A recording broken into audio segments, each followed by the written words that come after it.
Hey, Ghost Machine fans, this one's for you.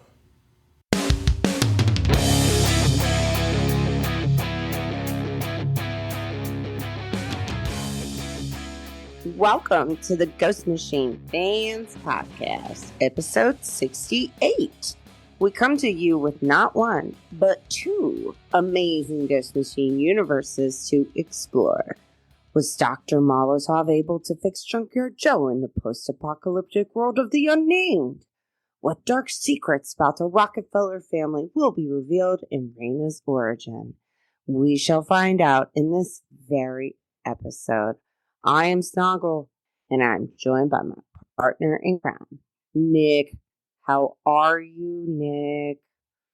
You know what? You remember when we interviewed Jeff Johns, and he said that when he would read comics, it was like that thing that was Wednesday was a special day where no matter what you had on your mind, you could put it off, right? Mm-hmm. And then he said it was important to him that Ghost Machine be that for people. And I think his verbatim was he said he wants to be there like that. He wants these stories to be there. And I'll tell you, my job, my dear, has been just super demanding in lots of wonderful and cool ways. It's been super demanding, and my job is not comic books. So ultimately, getting back to be with you, the lady in my life, and the thing that I love to talk about all the time is something that I am ecstatic to do right now. So, hey, Ghost Machine, just to let you know, today, you're there for me. So thanks a lot. Agreed. And we need to celebrate somebody else, as we usually do to kick off the episode. Right? I think you have a shout out. I think it's about something I like a lot. I do. So do you like Legos? I do. Well, we like Legos a lot around here. And if you like Ghost Machine and Legos, then you should check out Machine X Figures on Instagram. That's MACHINEXFIGURES. So plural, Machine X Figures. And there's a lot of different Lego minifigures on there. But as you may have noticed in the last few Ghost Machine fan content Fridays that we've posted up, there have been some Lego minifigures popping up. And they're all made by Machine X Figures. I think in a lot of cases, because there's so many minifigures out there, he's finding Lego parts that when you put them together, they look like Ghost Machine characters. But he's got Nate, Junkyard Joe, Geiger. There's a Simon Pure. It's really, really fun. So if you haven't seen those, make sure to go check that out and give him a follow on Instagram. I don't know. He may be in some other places too, but that's where I've seen it. Nice. Mm-hmm. I love it. Enough about buildable toys. Snoggle's back in the newsroom.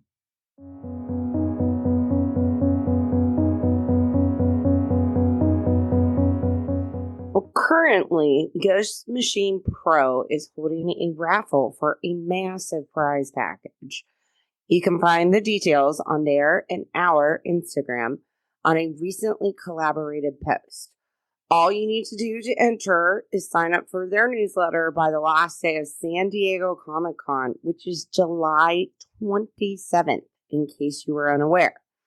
It also looks like there are going to be a lot of exclusives at San Diego this year, including Geiger and Junkyard Joe Deluxe hardcovers with exclusive dust jackets and Sisterhood #1 full edition. So if you are going to San Diego Comic-Con, maybe shoot some pics of those amazing things to us, because we're going to be in Ohio. Yeah. That's for sure. Yep. And there's more news.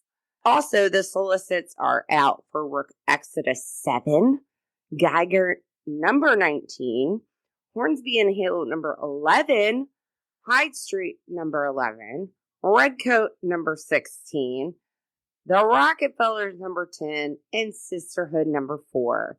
We got so much going on, I'm almost running out of breath saying them all. But you can find them all on our Instagram. Yeah.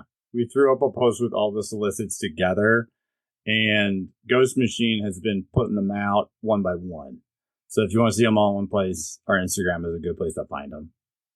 So we want to add a little reminders section for anything that's super important. And this time, we wanted to remind everyone that, believe it or not, leaving reviews for your comics on the internet is very beneficial, especially to independent comic book creators. I'll give you an example. When the Ash Arden books, I think it was the second book Ash was in, came out, the issue was ranked like number 1 or 2 for post-apocalyptic somethings on Amazon for like a week or something. And that is primarily due to reviews that are put on the Goodreads or Amazon or the things that you can do. I'm sure Snoggle can say something about that in a minute.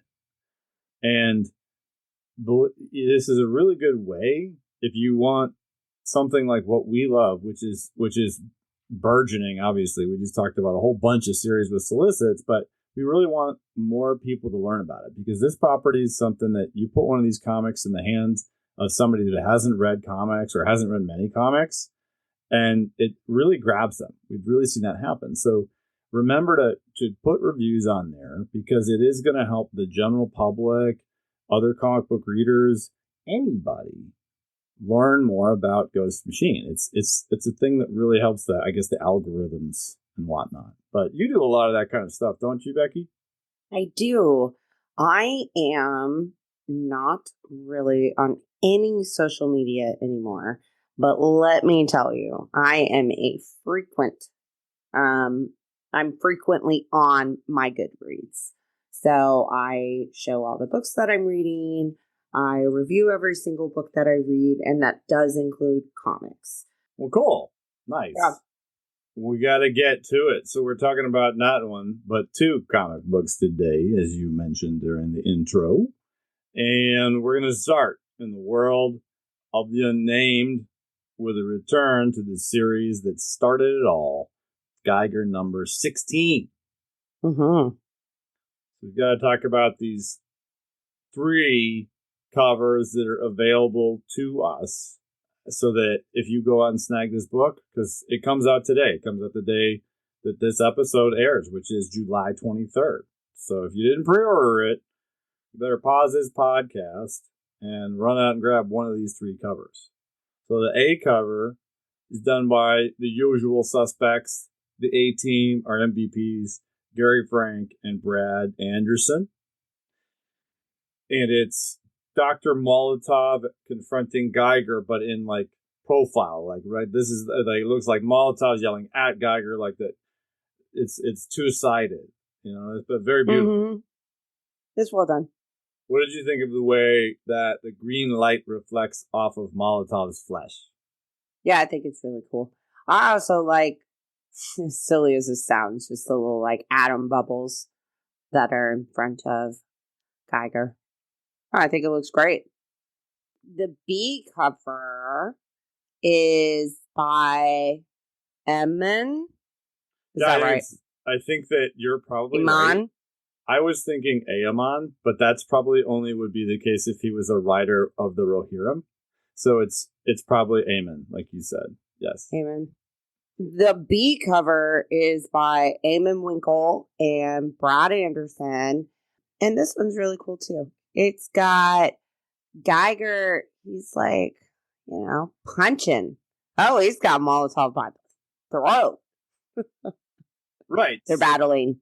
So it's more like this conflict's more one-sided. He's got him on the ground, looks like he's about to take him out, whereas the other one almost looks as though Molotov is meeting his ferocity.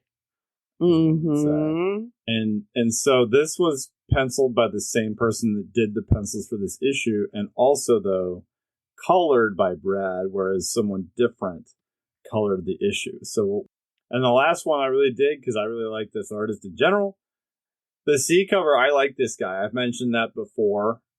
Kyle Hotz, who did the pencils and the inks, and his usual colorist, Dan Brown, at least as far as I know, that's who's been his colorist every time I've seen him. This one is like, I like it just because I really like Kyle's art.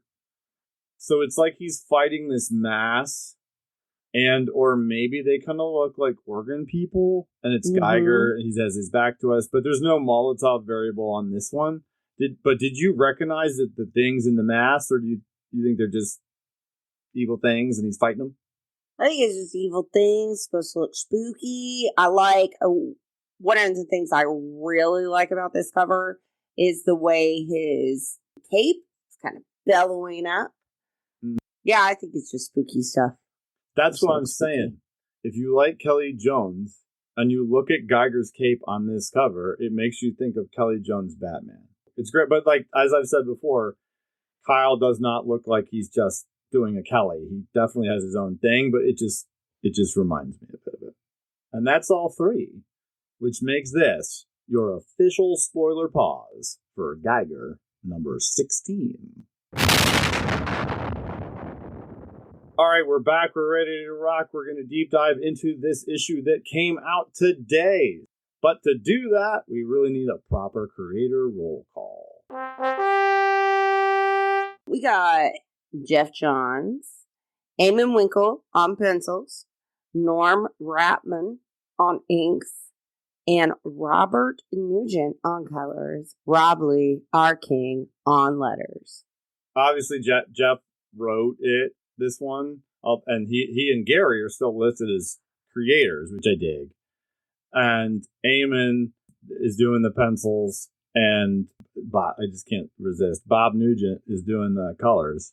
It's a whole. It makes you. I'm wondering if everybody like took a break but I don't mind. I like that when this stuff kind of rotates, and in a weird way, I like it more knowing that the writer won't, because it allows you to see multiple interpretations of someone's voice, which is kind of cool, even though we love Gary, obviously. Well, I feel like if Gary took a vacation, good. We all deserve one. And speaking of different interpretations of voice, we have seen many profile pictures of Tariq in transformed mode, right? Mm-hmm. And now we get to see Eamon's version. Eamon, Norm, and Robert's version. Because remember, Norm is the inker on this one too. Mm-hmm. And right away we get a narrative that begins with Dr. Molotov. So we've got first, I created a monster, not in a laboratory, in war. And we get this great profile.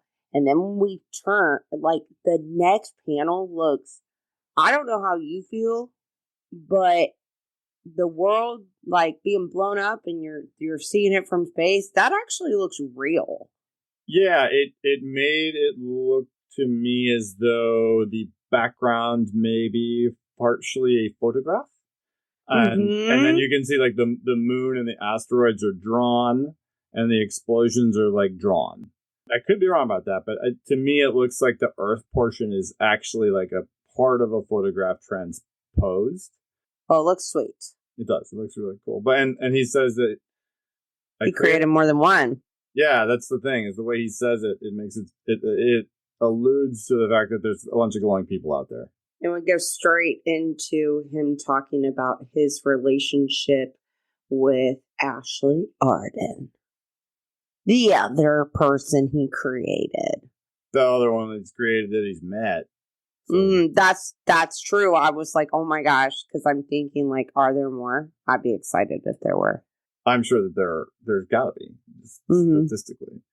I thought it was interesting how they positioned her. She's like, we knew she was going after people that like kidnapped people and stuff for traffickers, because that was part of her origin and how she was treated and stuff.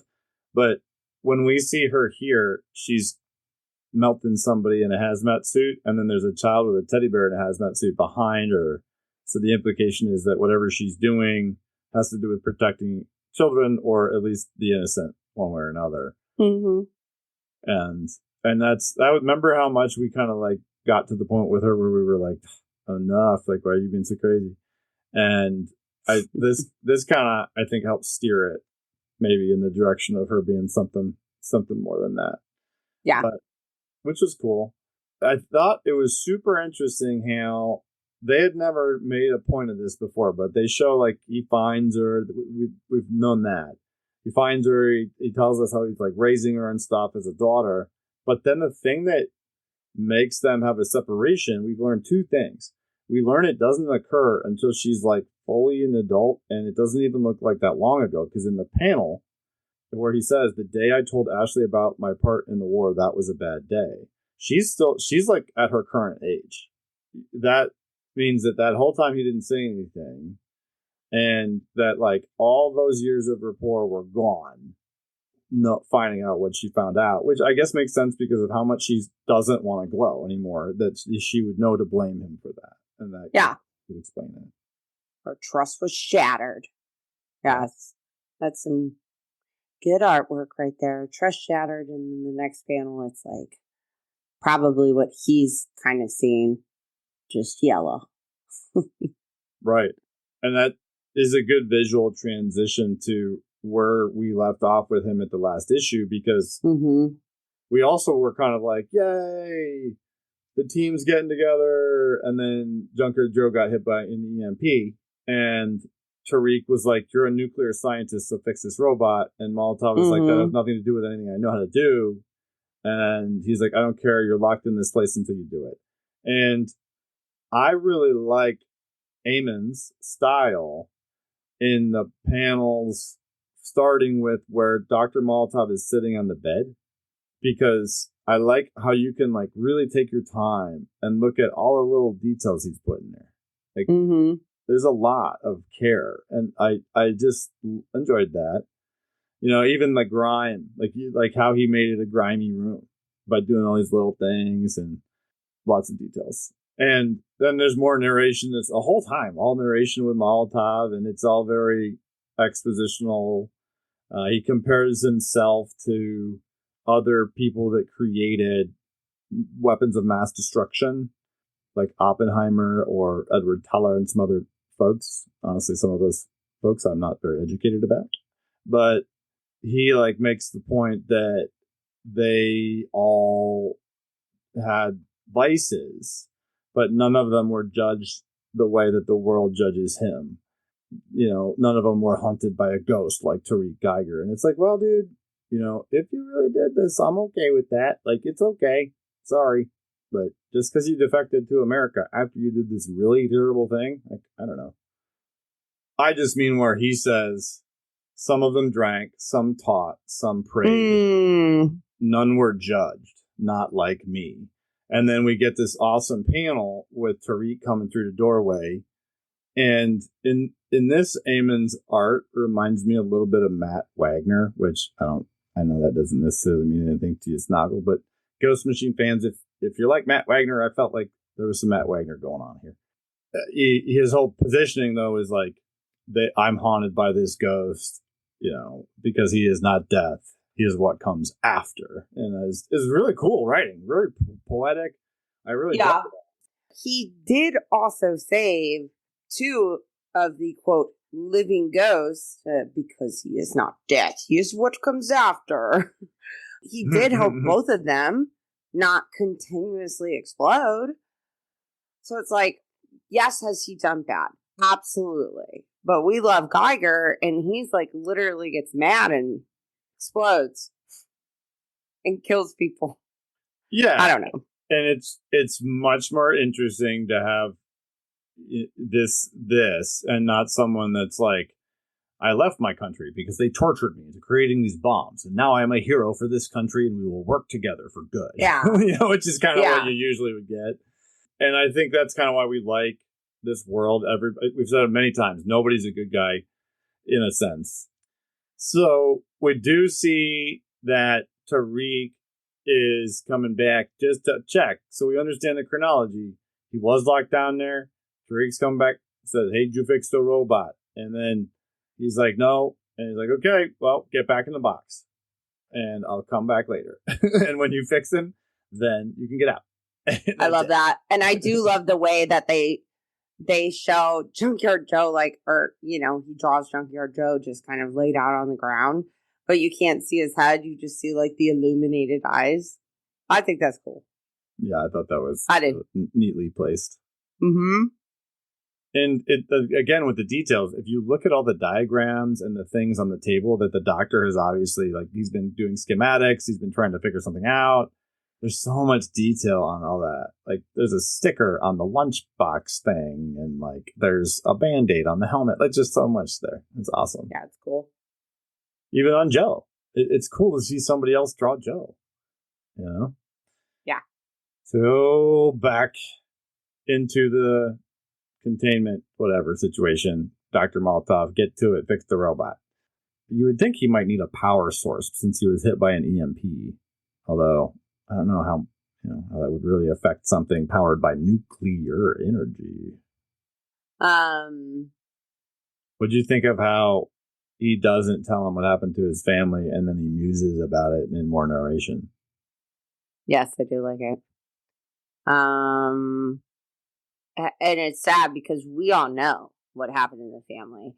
But I didn't really like when he was like musing about it, that he kind of focused on like, hopefully they left him. Yeah. But maybe that's because I'm obviously Team Tariq after seeing him grow, after, like, I don't know what I would do in the nuclear apocalypse if I suddenly became this radioactive human. I most likely would be like Ashley Arden, just like,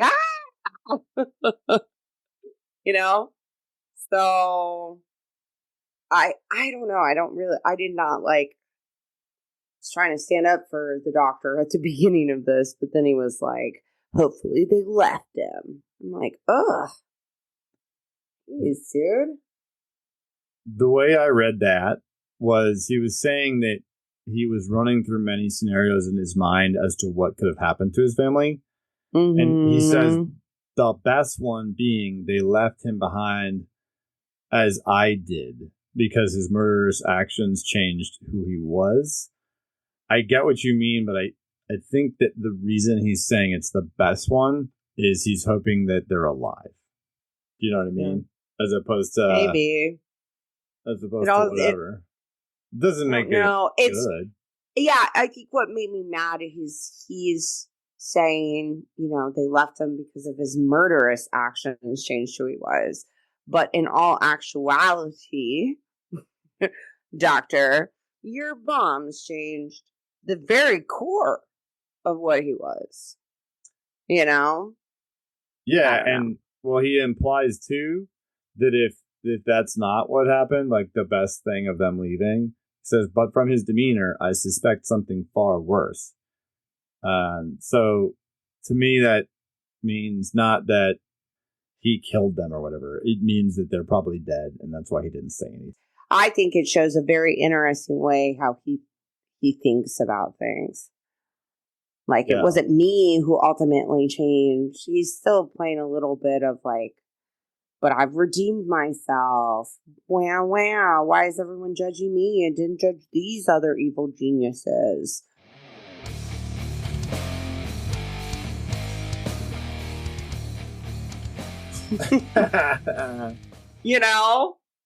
So that really kind of draws you into that, and that's the way that what the camera's doing too, right? Because it's a close-up of his skull, a close-up of Joe and Molotov's fingers, then a close-up of Molotov going to bed at night, which is a great transition to Tariq fighting Nightcrawlers.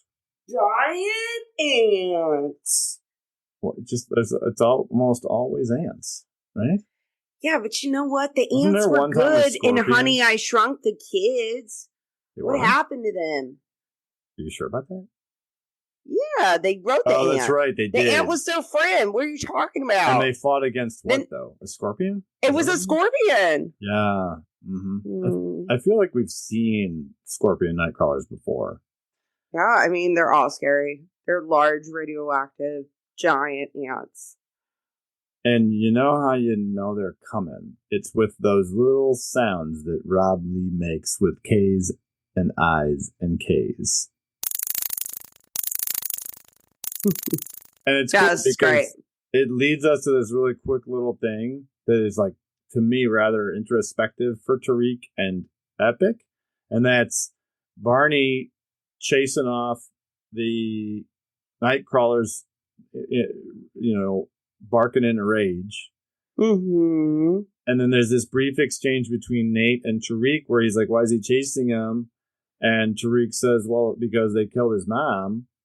And so Nate says, he's angry like you. And Tariq has never said something this like specific about his behavior before. He says, it's not anger, Nate. It's much more than that. Yeah. And that's like, that could be like a Luke Skywalker moment, or that could be an Emperor Palpatine moment. I don't know. That's just the way it comes off. It's like, well, what do you mean? Oh, then they show Barney afterwards. I do think it's vengeance. It's revenge. It's, just like Batman. And that's exactly what I was Batman thinking. doesn't kill. But Right. who knows what Batman would have been had he been nuclear reactive. Right. Because essentially that's the message, right? The message is that vengeance ultimately never satisfies that need that you had to get over something. And no matter how many night crawlers you kill, no matter how many people that are evil you kill, it's not going to bring your family back. Yeah. But, he's trying to balance the scales. He keeps on doing this because of everything that's happened. I'm going to guess it's a little bit of like, well, they're both kind of, radioactive. Gotta do something with that. So why not? But then the hunters find them. And apparently there's like enough people hunting Geiger that it's like the mob in a Mad Max movie or whatever. Mm-hmm. Almost. Because they see that the cloud kicking up dust in the distance, and that means they got to go get Molotov if they're going to get out of Dodge. And what did you think about, so basically like they wake him up and Tariq's like, let's get out of here. Don't help him. Don't talk to him. Let's just go. And Nate gives him a protein bar. And like in this situation, that's kind of a big deal. Like that would be very helpful. And the Molotov in his narration says, I wonder how this man remains so generous in Tariq's company and why he remains at all. And that to me was really going along with your theme of like where clearly he has a biased opinion about Tariq at this point. And it's like, all right, dude, okay. They're at least like getting you out of the place where you were trapped with the crazy lady that you made crazy with your stuff. So like, how about you like have a slightly better attitude? Yeah, he also like has, I don't understand. It actually made me really mad. You know how I feel about Nate. I mean, obviously we know how generous Nate is, but he doesn't even know the background. They're getting chased by those people at this time. He's not even messing around. Tariq just is like, yeah, take the wheel. I'm going to jump out of here and nuke all these guys. And that's what happens. And he destroys, we can see easily 7 or 8 vehicles just in the front of this caravan of armored and armed folks. You'd think that they would attack from a distance or do something else. But they drive straight onto the man that has these massive nuclear powers, and that's crazy. He just like we don't even see much other than like boom, boom, oh, he's got him. Like we know what happens. Yeah, they're gone. But then he starts a meltdown. It's not what you expect to happen because he blasts, and then it dies down, and then he blasts bigger again. Yeah, it's like an aftershock. Yeah. And he says he burns brighter than the bombs that made him. And so that's like a powerful explosion. And by the way, that page looks fantastic. Yeah, that was really good. Amen. And I do love, so we turn the page, like this huge explosion, right? He burned brighter than these bombs that like ruined everything, right? The next panel, I will say artistically, and to add to the story with it just being a dark, blacked out panel with nothing on it, that's dope. Yeah, it makes me feel like the explosion knocked me off my feet and I just opened my eyes. That's dope. Yeah. But they look in this crater and he's like all cooked up. Like you can't see Tariq anymore. And it says, next, Trial of the Glowing Man.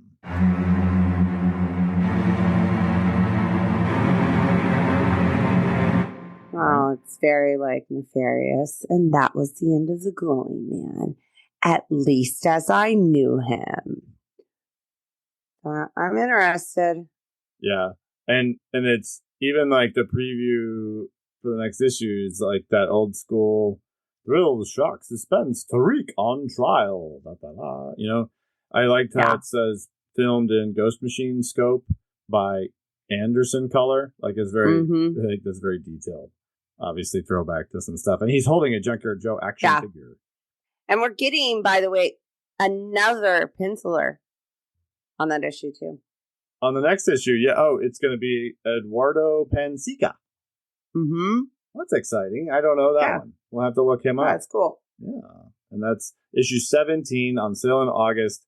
Inker is going to be Norm Rapmond again, the same person that did this one. And Robert Nugent returning for that one too. So it'll be a different team again. Pretty neat. And I got a kick out of how they slotted in a High Plains Zoo infogram here. It's just cool.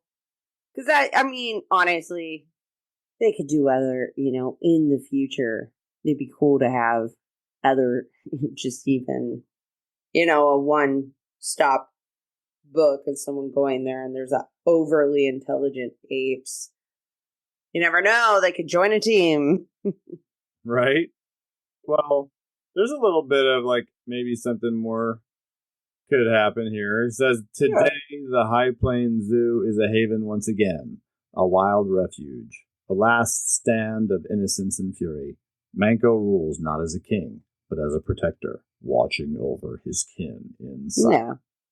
To me, that's kind of like, this is a character that is now a tapestry of this world that you shall see again. Yes. Yeah, and see how he's got a condor or hawk or whatever. His four-armed gorilla with a bird of prey. Great. Amazing. Can't wait for the next one.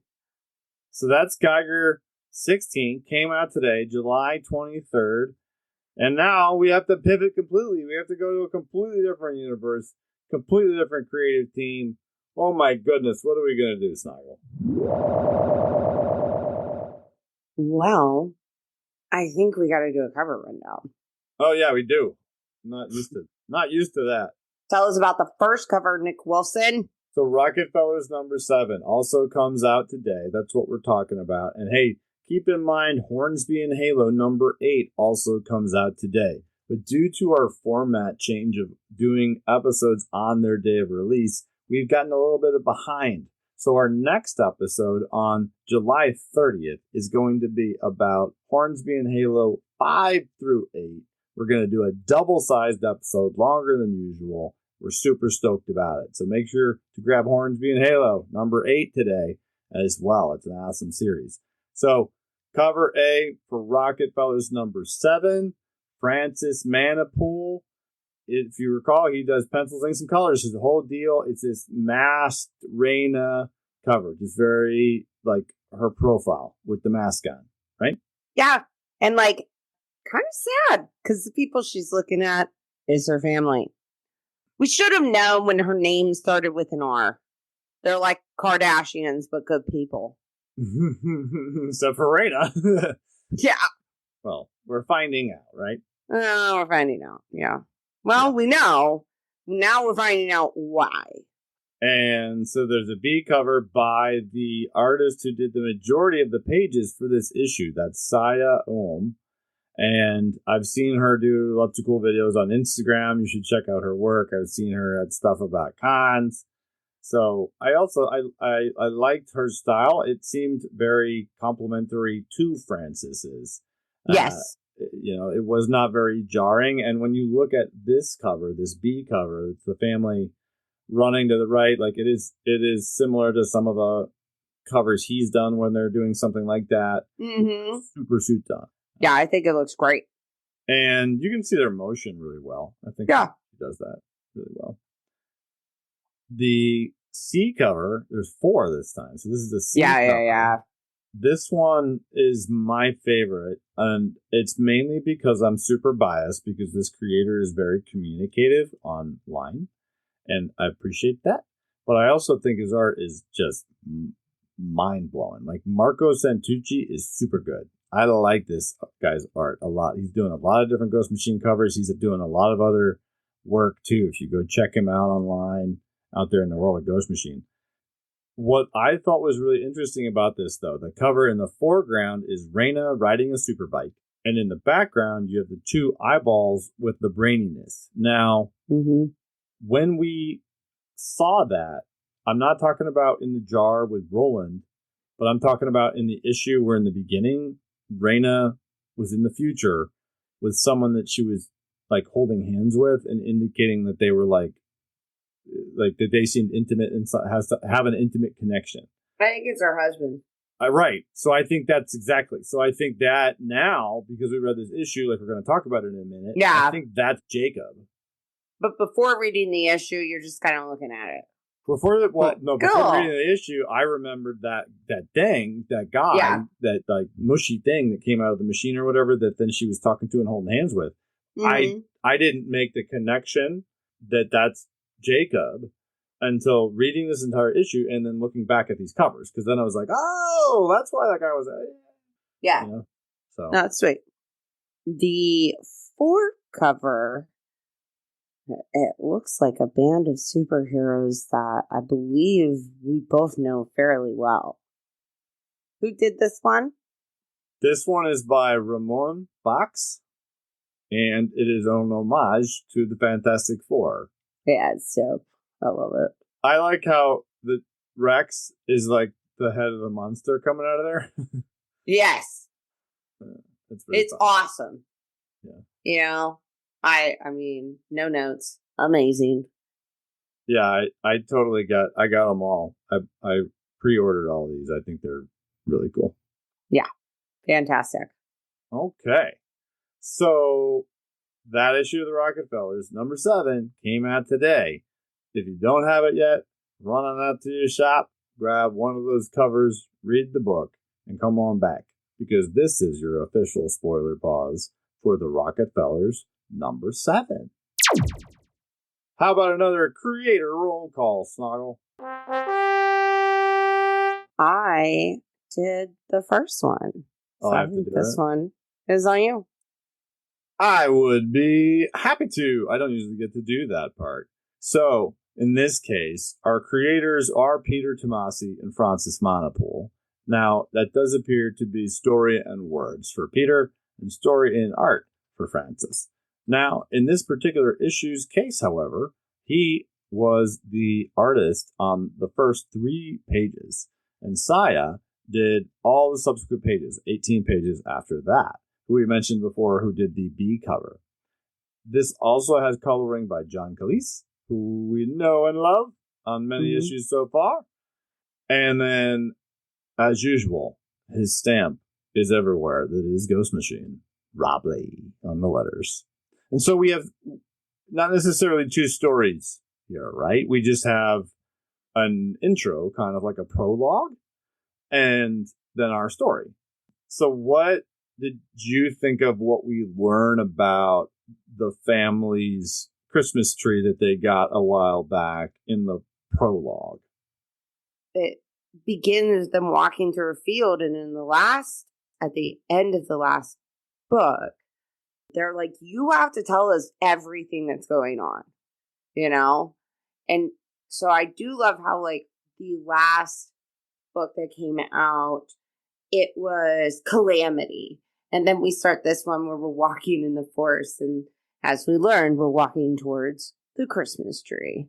But I do like that he's taking to show the roots. And it, you know, the first thing we see is like, oh my gosh, those are nanobot roots. And Rachel knows what it is. That's the thing. Rodney says, come on, not another tree thing, Roland. And right, you like what you're saying is Rachel goes, is this what I think it is?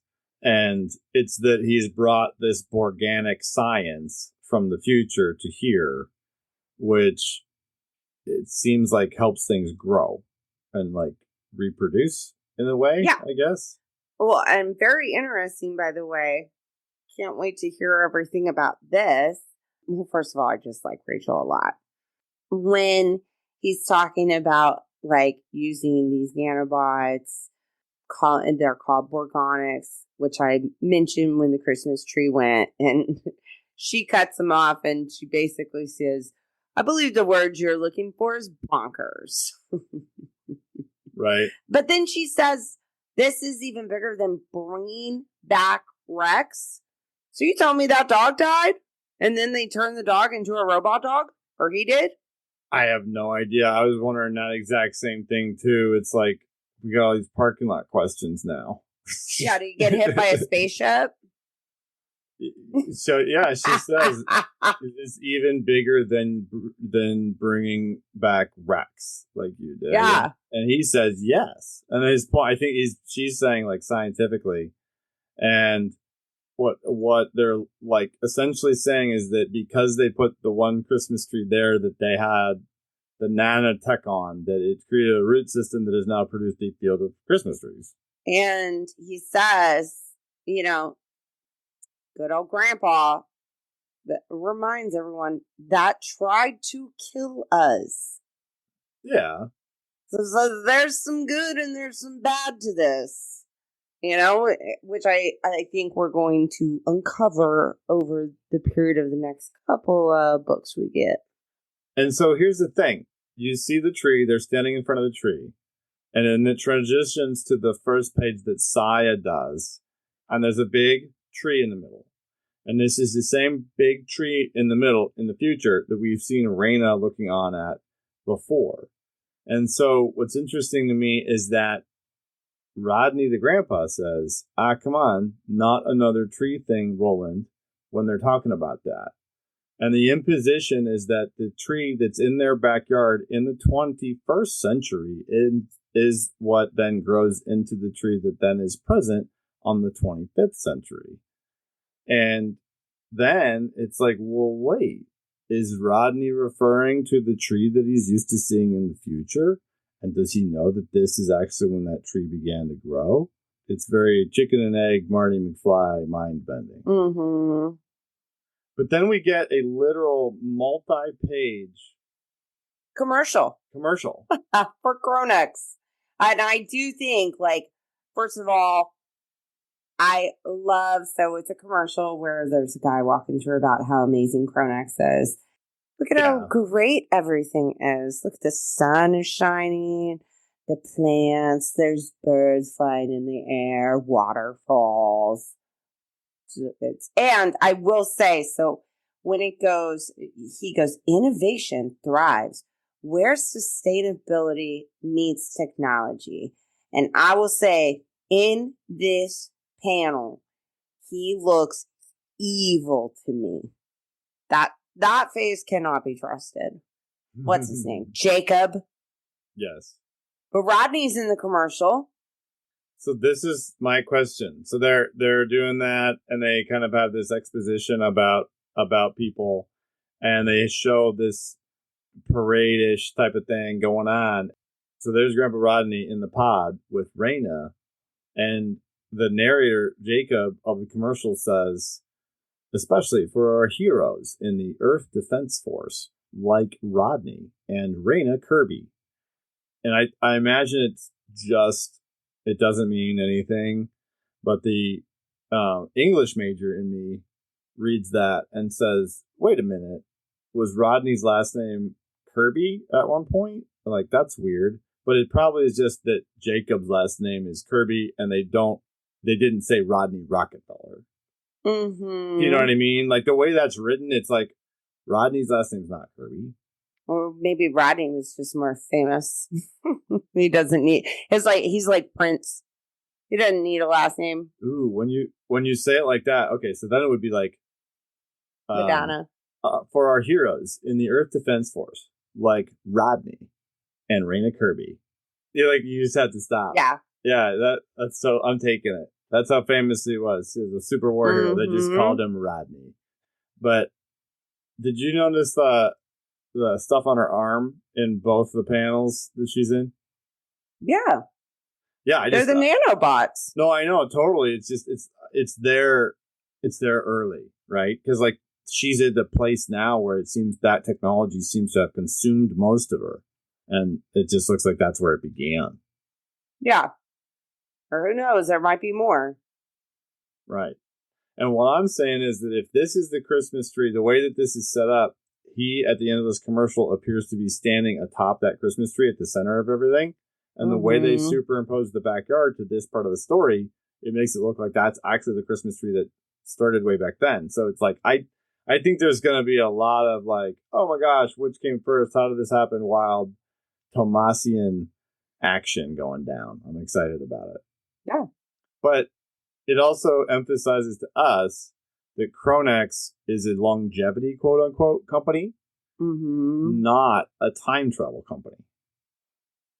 As far as we can tell, like there's nothing mentioned about time travel in any of this. It's all about sustainability and technology working together to make you a little longer life. Well, we're going back to the very beginning.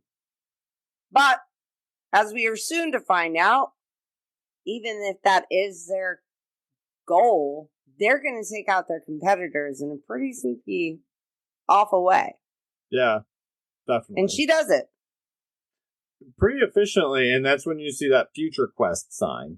So it's like, oh, okay, all right. So she's somewhere else that is related to science, because you don't fully see what happens yet. But so I thought this was cool. So she and her goons, they break in, they zap some guards, they set some charges, but Saya did a really cool job of really making these two subtle panels where Raina is taking some sort of little canister out, the last can of Coca-Cola left in the future. No, she's taking a little canister out of some sort of tiny little compartment, and she puts it into a pouch, but she says, you guys place the charges and timers while I get what we came for. So whatever she was doing, like the team knew that was the mission. It's not like she's doing something on her own. right. And so Yeah, it's a group of bad individuals. No, I know, but the specific act of taking that thing comes back later in the issue. And so it's interesting to see that her whole team knows that they're getting that thing when it pops back up on the dinner table. At the end. Yeah. And I just thought it was so, I think they were trying to show her ruthlessness when they're leaving. You talking about the arm thing? Yeah, and I'm wondering, like, okay, the next panel where someone comes in and says stop, and is like, I feel like, okay, maybe I'm going to be completely wrong here, but who is this woman who shoots one of the people on Raina's team? Because the arm got atomized.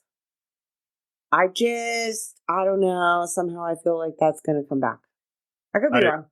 I agree. I think there's a good chance. So it shows that, like, remember how ruthless she is by the time that she's like grandma dies, and like it could be like the start of that where she's like, I'm only atomizing your arm. You should consider yourself lucky. But then now that you say that, it's like, oh yeah, she's gonna have a one-armed or a bio arm nemesis. Yeah, something. Yeah, for sure.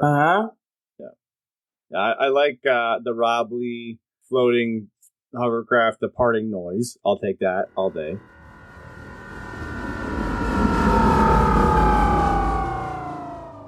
And then I thought it was interesting how when she comes into her comm link, she says, mission accomplished, Jacob, heading home. So there's, their dynamics. That's not healthy. Like, it's not just unhealthy to be married to who you work with, but you shouldn't be like their bodyguard and they're like, also stealing the technology. It's like a very weird toxic relationship. I mean, we've seen it in the future, so seeing how it began, and then obviously we're about to get to hear her mom talk about their relationship. I think moms know. I enjoyed Saya's facial expression, and like, I don't know, she does some banging eyes, and I just like how she positions like the two of them, so you can see that they're not facing each other. You know, like they never actually face each other head on until the end when like they decide not to talk. And the whole thing with this is that Grandma Rose, in this case, I guess, yeah, she's still a grandma at this point. The kids are there. Raina does not have children, as far as we know, in this situation. Her whole point is, since she's been with the company and with Jacob, they don't ever see them. And she's like, we're really busy because we're doing lots of stuff. And Rose's prerogative basically is that, like, that's not it. Like, you just want to be around dangerous stuff. And it's like, well, on one hand, she is like a war hero, a soldier, and now she's working in security. So, like, those are cool things.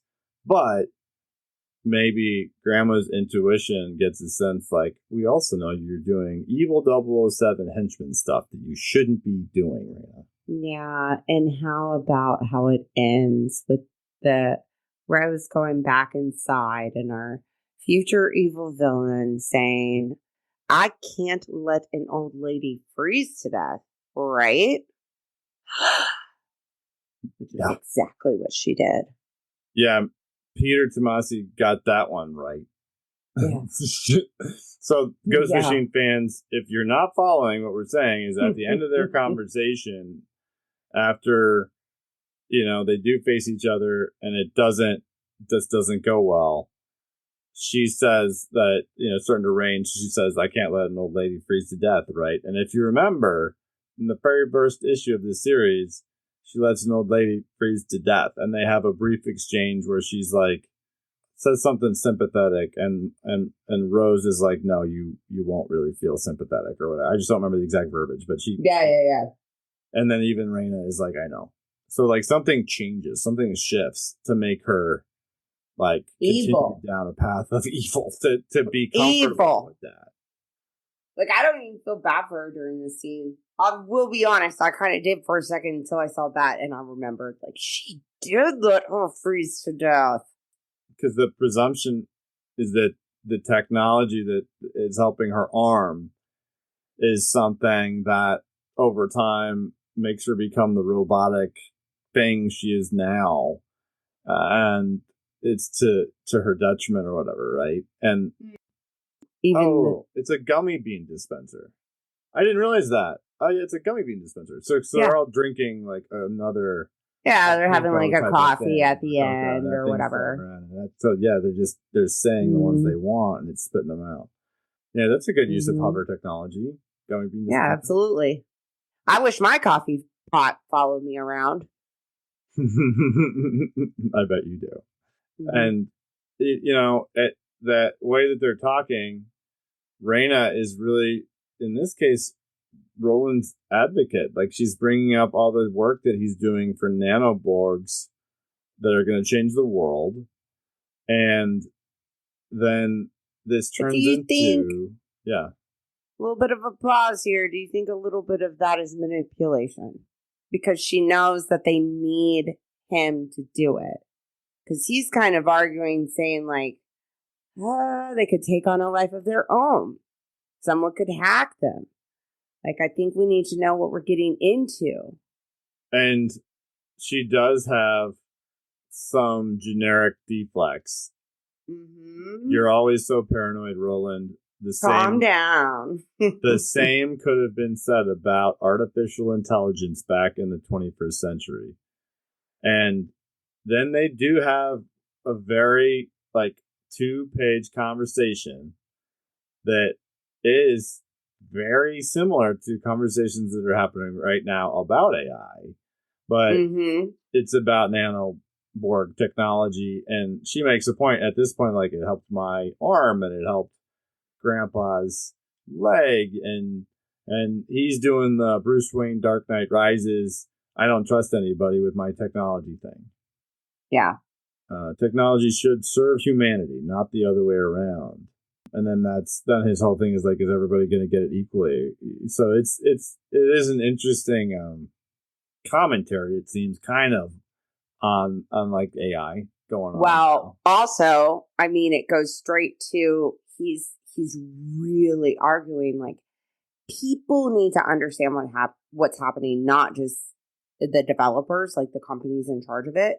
And then like goes to say this is tech that should be shared with everyone.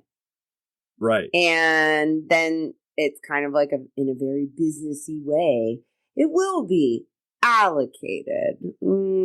Yeah, responsibly allocated. And then she emphasizes that you should be looking at your family and thinking about that, and remember that you've got this big company and me backing you up. It's very like, of course you want this, like protection. It's great, you know? Yeah. You're going to be fine. And we'll be spending more time together, which, haha, very funny. Because she's chasing him through time. Yep. And as they keep chowing down their jelly beans in their floating jelly bean dispenser, there's a news flash that is about what this shows us, like the continuity of it. Like this just happened, so that we know that thing at Future Quest was not. I think the only way you can do that is like that. So from now on, it's Future Quest. So whatever happened there is recent, and it's not just like reflecting on something she did once, right? So it's at least recent in this part of the story. And did you read this as, so they'd say what's going on in the news, and then Reggie, the brother, says, figured that's work, I gotta go, about his phone ringing. So he must work at Future Quest. Didn't he work for something else, though? In the future, we know he works for whoever helped him escape in time. Well, that's what I'm getting at. So there's Future Quest and there's Kronex, and I don't believe the company he worked for has ever been named. And that's why there were times when he was talking to Roland on the monitor, and he was like, I have to go or whatever, and but it was really his fiance. But I don't think he works at Kronex. Maybe he works at Kronex, but I don't know. Like, I guess why would Kronex call him away when Future Quest got attacked? Or maybe he worked for the government. Maybe he works for the government. We'll see. He might work for there. I do love at the end the news things going on.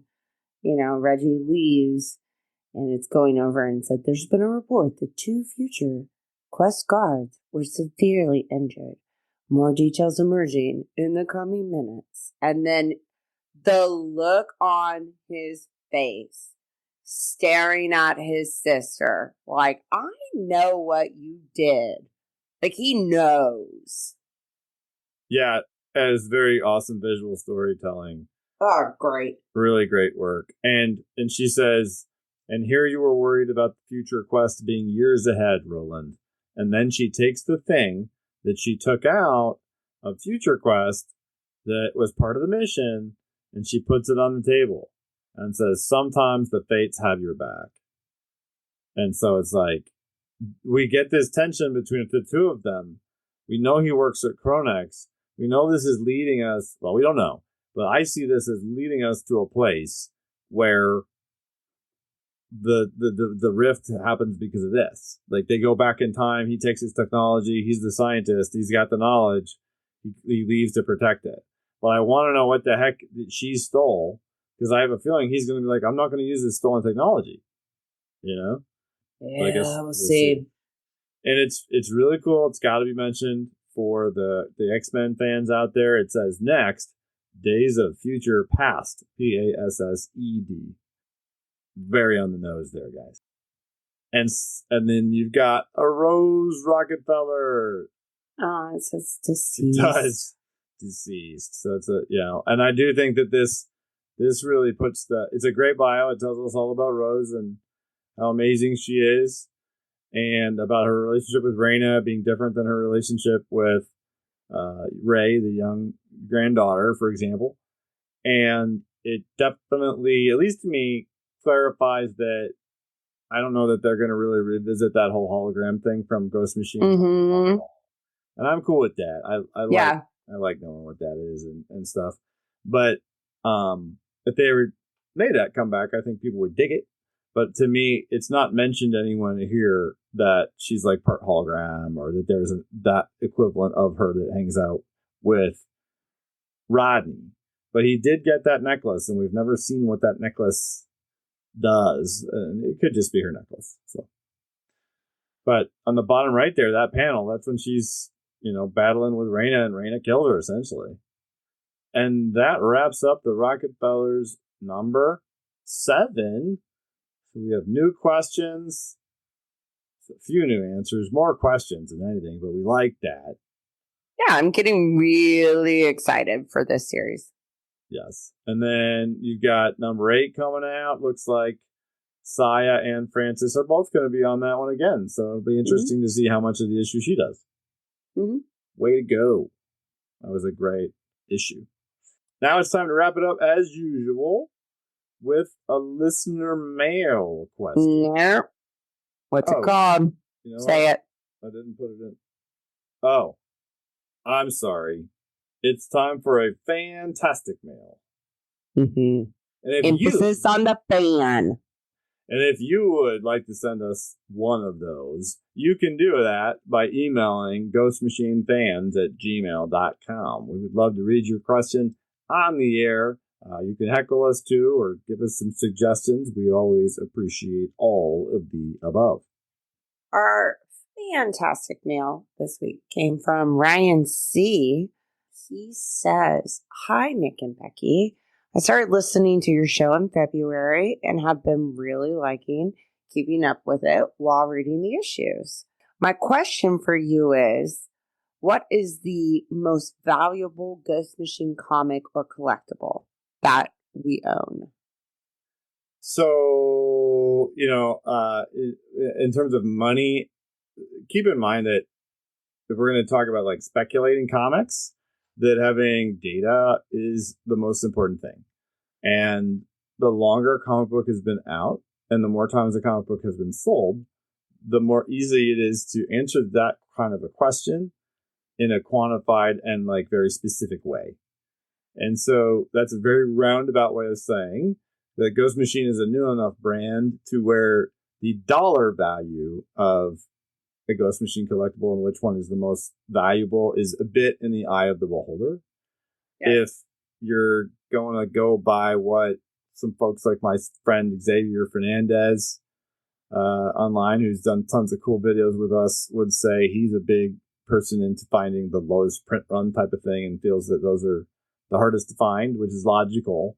We do know that there are these Ghost Machine #1 gold medal covers that supposedly 25 were made for MegaCon 2 MegaCons ago, and that not all of them were given to people at like a dinner. So those are out there, and we have one of those. So my impression is, from a print run standpoint, that is like the rarest, so probably merits the highest cost. I think it's the second printing of Geiger #2 has a 1 for 25 variant. And so when you get all the way to, keep in mind that had a first printing with multiple covers, then probably had ratio variants for that first printing. You get all the way to the second printing, and then you get to a ratio variant of the second issue. There's not going to be as many of those. So that's one of those, like, they just didn't print that many, so they're really hard to find. That's one that I see pop up online at a decent chunk of change, but I don't commonly see it purchased. Now, if you're talking about our most valuable Ghost Machine collectible, well, I'll tell you, I have an incredible full-size comic page of original art done by Mike McMahon. You should take a look at his Instagram, Mike McMahon Art. We'll be doing a post about this. I should do that sooner than later, but he did an homage cover to Days of Future Past for me that's got Simon and Junkyard Joe on the cover. And then it's got all the different characters from the different Ghost Machine universes in the posters on the back, just like in the X-Men cover. And Mike is somebody who, at one point, he was battling cancer pretty hardcore when Ghost Machine really got going. And I remember, like, we got the Facebook group going at that point, and there were, back then, only a few hundred people compared to how many are in there now. And I remember Jeff Johns had sent him a care package when he found out that was going on, and he was just such an active Ghost Machine fan. And then Mike beat that cancer, and then went back to doing awesome art. He does some other cool stuff online. Check him out. And yeah, I would totally treasure something done by all the artists that we know and love. But that kind of came out of the community, and it's really cool. He's really talented. So that's one for our family. And then I will tell you that I have a note that I got from Jeff, and it was just basically thanking us for what we're doing. And that's probably my most important one. You know, what's funny is that copy of that gold book, it sits on the top of some comic book boxes, like in the, you know, stuff to grade in the future pile. And there's only one thing that's on top of it. And the one thing that's on top of it is that letter from Jeff thanking us for what we do. And so if that's a metaphor for you, then maybe that helps. But there's one more really good one. And that is, I have a birthday card that was drawn by Mashup Mel, who's Nick Churton's mother and compadre in arms out there in New Zealand. She has done so many cool mashups. But it is a happy birthday card where she drew Junkyard Joe holding a birthday balloon for me. So there's that one, and there's one more, and then I'll stop. I promise. Oh my gosh. The one more for us, because I don't know if you're picking up the theme here. I don't know if you're picking up the theme here, Ghost Machine fans, but all these things have come out of this community that we've all been building for the last year and a half. And so the last thing that I just want to mention is I have a Rook Exodus helmet that was designed by Black Gorilla Armory and 3D printed by Stand It Up Comics. They make really cool stands for your comics. And I've worn it in cosplay videos that we've done. You can go check out our reels on Instagram. I think one of them is pinned still with the Rook helmet. It lights up and everything. And, you know, that's all the stuff that's most valuable to me, man. That's really, it's just to think about. There's probably even other cool stuff that's all come from the community being so enthused about a property that isn't, it's just still so new. Yeah. Anyway, that's probably not what Ryan C was looking for. Oh, maybe he is. So he didn't say monetary value. Yeah. Right. Yeah. Well, I think from a monetary standpoint, a lot of people consider that Ghost Machine #1 gold metal cover, the Grail for sure. Yeah, it's a super cool looking one. But you know, or whatever your favorite cover is out there. I think there's a lot of people on social media that do a really good job regularly having conversations like, what's your favorite covers so far? What got you into this? Like, and that's why you should join the Facebook group. You should join the Reddit. You should come join the Discord and hang out with everybody, because you get to hear a lot more about stuff like that. And if you want to do all that, the easiest way is to go to www.ghostmachinefans.com, where you will find all of those things. And thanks so much for joining us tonight on the Ghost Machine Fans Podcast.